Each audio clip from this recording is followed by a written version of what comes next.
আসসালামু আলাইকুম রহমতুল্লাহি বারাকাত।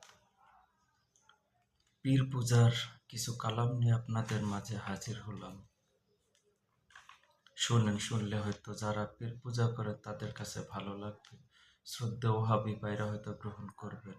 আমি শুরু করলাম। মি শতাবাত বে কাজা হিম্মত মর্দানে মা, আমি আমার পুরুষোত্তম শক্তিকে জাগিয়ে তোলার জন্য অস্থির হয়ে পড়ি। জানবাদা আস যায় ওফতাদ বর্ষারে আফলাক বুনি, মিলনের পথটি খুবই পিচ্ছিল এবং অতি উঁচু স্তরের বিষয়। বসনুওয়াত আরশে আগার নেয়ারা মাস্তানে মা, যদিও আমার আত্মচিৎকার সমস্ত মনোজগৎ পর্যন্ত পৌঁছে যায়। হামচু ফারওয়াহ নাহ বসুজিম ও বসাজিম বে আশেক, আমি প্রজাপতির ন্যায় পাগল হয়ে পড়ি। আগার আ শামে কুনাত জালওয়াহে বাকাশা নায়েমা, তখন আমার শান আমার নিকট প্রকাশ হয়ে পড়ে।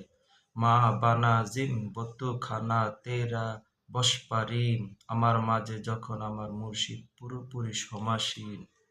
গর্বিয়া এসব উসুর তু দর খানায়ে মা, যখন আমার সমস্ত সত্তাকে আমার মুর্শিদের মাঝে সমর্পণ করলাম। গুপ্তে উখান্ত জেনা নায়ে গেরিয়া চু করদাম বদরেশ, গোপন বিষয়টি প্রকাশ হয়ে পড়ল যখন আমি আমার মুর্শিদের মাঝে সমাসীন হলাম। বুয়ালি আস্ত মাগার আশিক দেওয়ানা মা, মিশে যাওয়ার পর আমার মুর্শিদ বলল, বোয়ালি আমার প্রেমিক, আমার পাগল। আজ এই পর্যন্ত। ধন্যবাদ।